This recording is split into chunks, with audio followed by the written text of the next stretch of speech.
Ислам динінің түп бір сифаты, қаты негіз, ол да болса ғаділлік. Яғни ислам динінің түп не асылып, русша айтканда визитная карточка. Яғни бүтін үшін мұсылман нелерінің, Салахаддин көбік патшаларын яғни ғаділлігін, хатта дұшмандары да мақтый тұрған сифатлар. Аллах субхана ва тағаланың әмірі. Хам қызғанышқа қаршы біз мұсылмандар боларак, шул сифатыбызны юғалтабыз. Ғаділлік біздің арабызда юғала. Шул уақытта Аллах субхана ва тағала бізге әмір ете. Бұл Аллах тағаланың әмірі. Хар ішімізде ғаділлік, ғаділ болу.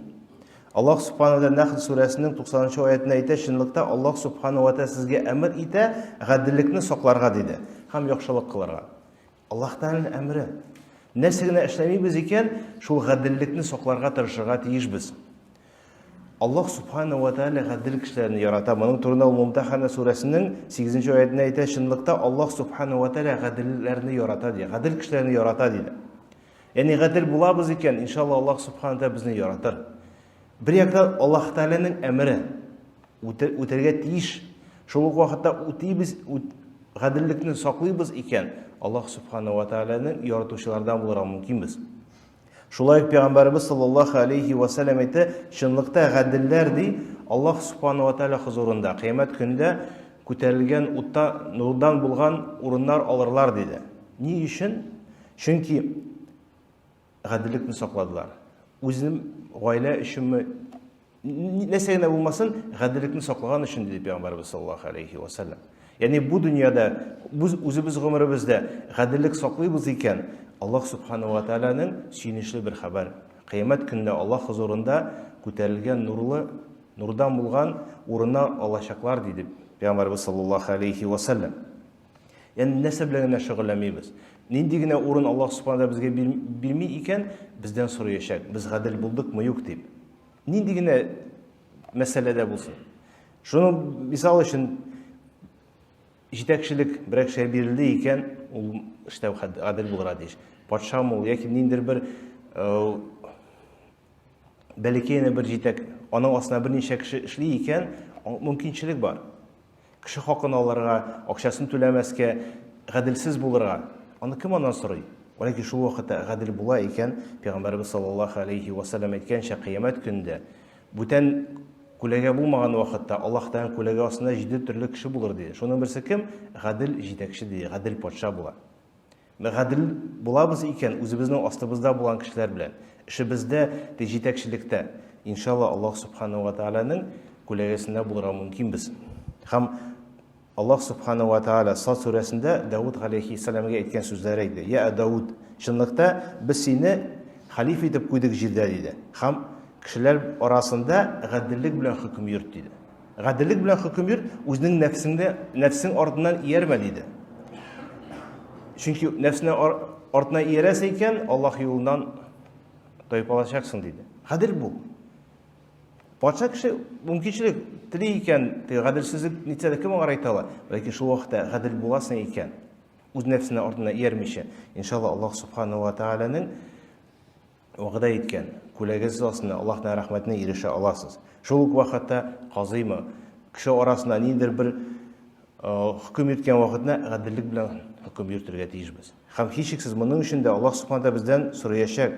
Аллаһ субхана ва тағала Ниса сүрәсендә әйтә, шунлыкта Аллаһ субхана тағала сезгә әмер итә, сезгә бирелгән малны кайтарырга. Яғни безгә сакланырга бер әйбер бирделәр икән, без аны кайтарырга тиешбез. Һәм кешеләр арасында ғадиллек белән хөкем йөртегез диде. Инде ике кеше арасында тавыш чыккан вакытта, шуның арасында ғадиллек белән.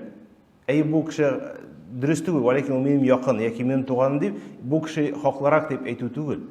Хәтта бу кеше минем туганым булса да, яки минем дустым булса да, юк, син хаклык, синең фикерең дөрес түгел. Хаклык бу якта дип әйтергә тиешбез. Һәм бу ғадиллек Аллаһтан әмер иткән. Шул вакытта әти буларак, әни буларак балаларыбызга карата ғадил булырга тиешбез. Анда Пәйгамбәрбез саллаллаху алейхи ва саллям безгә өйрәтә. Хәтта шул бүләк бирү мәсьәләсендә, хәтта шундый бәләкәй бер баланы күбрәк яратып, без күбрәк бүләк бирәбез икән, бу ғадилсезлек. Пәйғамбарыбыз саллаллаху алейхи уассалам янына бір кіші келіп айтты: "Я Расулалла, мен өзімнің балама шындай бір бүләк бердім" дейді. Пәйғамбарыбыз саллаллаху алейхи уассалам айтты: "Икенче балаға да шындай бүләк бердің ме?" дейді. Ол айтты: "Юк" дейді. Алла ise бұл бүләкні алды. Яки шындай бүләк икенче балаға бер, яки бұл бүләкні алды, қайтар дейді. Ғаділ болырға тиіш, ғаділсіздік болырға тиіш түгіл, хатта шул балалар арасында да. Екінші риwayatта айтты: "Аллаһ Тағаланы қорқ" дейді. Бұл мәсьәләдә Аллаһтан қорқ дейді. Ғаділ бол дейді. Шул муамаләдә, балаларға карата муамаләдә ғаділ бол дейді. Шул кайбер кагыла, инде бер кешегә ике хатынга яки өч хатынга өйләнде икән, аларның арасында да ғаділлек булырга тиеш. Бер хатынга күбрәк биреп, икенчесенә әзрәк бирә икән, ғаділсезлек. Һәм моның өчен һичшиксез Аллаһ Субханаһу ва Тааля сораячак. Шуның өчен Аллаһ Субханаһу ва Тааля Коръән-и Кәримдә әйтте: "Син куркасың икән, ғаділ була алмыйм. Ул вакытта икенче хатынга өйләнә алмыйсың" диде. Шарт итеп куя, ғаділ булырга тиеш. Ғаділ була алмыйсың икән, сиңа харам, син өйләнә алмыйсың диде. Шул вакытта Пәйгамбәрбез саллаллаху алейхи ва саллям хадисенә килә: бер кеше ике хатын була торып, аларның арасында ғаділлек сакламады икән, кыямәт көне ярты тәне корып теге арттан җиргә нитеп чуалып барыр дип хадисләрдә килә. Теге корып нитеп. Ягъни хәтта кыямәт көне кеше күрәчәк бу кеше ғадилсез булган. Ягъни без һәр ибрдә, һәр мәсьәләдә шул ғадиллекне сакларга тиешбез. Хәтта Пәйгамбәрбез саллаллаху алейхи ва саллям әйтә: "Үзегезнең сүзләрегездә дә ғадил булыгыз." Ғадил булса, хаклыкны сөйлә. Сиңа эше булсымы, ниме? Сиңа каршы булса да, хаклыкны сөйлә, дөреслекне әйт диде. Аллаһ Субханаһу ва Тааля Ан'ам сурасында әйтте: "Бер сүз әйтәсез икән, ул сүздә ғадил булыгыз" диде. Хәтта сезнең туганга бу әйбер кагылса да диде. Ягъни туганыңа, балаңамы, туганыңамы начар бу хаклык зарар китерә икән, ул вакытта син хаклыкны әйтергә тиеш. Аллаһ Субханаһу әмре килә. Дөреслекне әйт, ғадил бул сүзләрендә. Ягъни мусульман кеше теге алдап нитеп хәйлә кырырга тиеш түгел. Хаклыкны әйтергә тиеш. Сахабалар шундый иделәр. Инде без хаклыкны әйтергә теге русча әйткәндә лес теге майлап җибәрәбез теге нитсен өчен дип. Мисал итеп китереп була, Пәйгамбәрбез саллаллаху алейхи ва саллям янына Умар радиллаһу анһу килеп сорагач әйтте: "Мин иманым көчле" дигәч, ул әйтә: "Син мине яратасың. Әти белән әнигә карата сине күбрәк яратам" диде. Пәйгамбәрбез саллаллаху алейхи ва саллям әйтте: "Үзеңә дә карата да." Ягъни үзеңне күбрәк яратасың яки мине яратасың күбрәк дигәч, ул Умар радиллаһу анһу әйтте: "Юк, әле мин үземне күбрәк яратам" дип. Хаклыкны әйтте. Теге алдамады. Сахабалар шундый иде. Хаклык файдасы бармы, юкмы, хәтта зарар булса да хаклыкны әйтергә тиеш. Һәм моның турында Аллаһ Субханаһу Ниса сүрәсендә әйтте: "Иман китергән бәндәләр, шаһидлек китергән вакытта, шаһид булган вакытта ғадил булыгыз" ди. Хәтта шул хаклык сезгә зарар китерсә дә, яки сезнең гаиләгезгә, туганнарыгызга зарар китерсә дә, ғадиллек без алдый башлыйбыз. Әле бер кардәшне әйтә: "Машина сатып алган, ватылган, үзе сатырга тырыша." Яни уйныйбыз. Мусульман кеше әйткән сүзендә инде без шанырга тиешбез.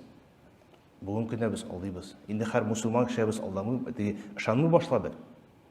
Монда дин гаеплеме? Юк, без гаепле. Ышаныч югалды ни өчен? Чөнки без ғадиллекне югалттык, ғадилне калдырдык. Шул вакытта Аллаһ Субханаһу ва Тааля әйтә: "Хәтта душманга каршы да ғадил булыгыз" ди. Кардәшләр, душманга каршы да ғадил булыгыз ди. Аллаһ Субханаһу ва Тааля әмер итте. Хәтта аятларда килә: Курейшлар аларга гомрә кылырга рөхсәт итмәде. Кабатулла янына килеп, хаҗ гамәлләрен кылырга рөхсәт итмәде ди. Һәм Аллаһ Субханаһу ва Тааля хәтта шунда да алар сезгә менә шул Кабатулла янына килергә мөмкинчелек бирмәсәләр дә, сез аларга караганда ғадилсезлек кылмагыз ди. Хәтта душманга карата да ғадилсез булмагыз диде. Ләкин без бүген көндә хәтта мусульманнар арасында да шул ғадиллекне сакламыйбыз. Хәтта кызык нитеп, Аллаһ Субханаһу ва Тааля әмер итә. Мусульманнар белән душманнар белән бер килешү була икән, бер-беребезгә нитмибез дип. Һөҗүм кылмыйбыз. Шикләнәсең ди, аларның ягына хыянат булуын. Ышанмыйм, ул яктан хыянат булырга мөмкин дип, ул вакытта мен бу динне килешүне бузды. Аллаһ Субхану әмір итә Анфал сүрәсендә. Син аларны яктан хыянат куркасың икән, хыянат булуын дип. Ул вакытта килешүеңне буз ди. Ләкин килешү була торып, һөҗүм кылма ди. Гадел бул. Һәм үзебезгә бүген генә сорау бирик. Без һәр эшебездә гаделме, юкмы? Аллаһ Субхану ва Тааля әйтте, дөреслекдә мин гаделсезлек, зулымны үземә харам кылдым, һәм калган кешеләргә дә харам кылдым. Аллаһ та безгә карата гаделсезлек күрсәтми. Һәм без гаделсезлек күрсәтәбез икән, инде һичшиксез Аллаһ Субхану ва Тааля янда без моның өчен җавап бирәчәкбез. Һәм тырышырга тиешбез. Бу Аллаһ Субхану ва Тааля әмере. Хаклымы ул, хаксызмы? Бу Аллаһ Тааляның әмере гадел булу. Балалар беләнме, кардәшләр беләнме, туганнар беләнме, дошманлар беләнме? Гадел булырга тырышырга тиешбез. Һәм гадел булабыз икән, иншалла Аллаһ Субхану ва Тааля яраткан, аның күләгәсе астында булган. Һәм кыямәт көне аның янында бөек нурлы дәрәҗәгә ия булырга безгә насыйп кылса иде. Ва кулу каула хада ва астагфируллаһ ва туба илейһи.